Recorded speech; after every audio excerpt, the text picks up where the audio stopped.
শাইইন আলিম, আল্লাহ পাক বলছেন তিনি প্রত্যেকটা বিষয় সম্পর্কে জ্ঞানী। সূরা হাদিদ আয়াত নাম্বার 3।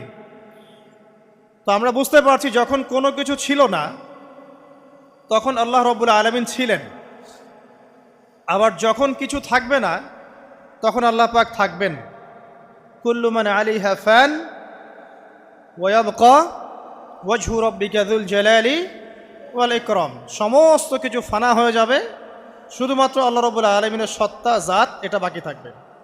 তার মানে আল্লাহ পাকের শুরু, আল্লাহ পাকের শেষ। আল্লাহর কোনো শুরু নাই, আল্লাহর কোনো শেষ নাই। এখন কেউ যদি প্রশ্ন করে যে আল্লাহ সব কিছু সৃষ্টি করেছেন, তাহলে আল্লাহকে কে সৃষ্টি করলো, নাউজুবিল্লাহ। তো তখন আমরা বলবো যে যদি কেউ আল্লাহকে সৃষ্টি করতো তাহলে তো সেই সৃষ্টিকর্তা হয়ে যেত, তাই নয় কি?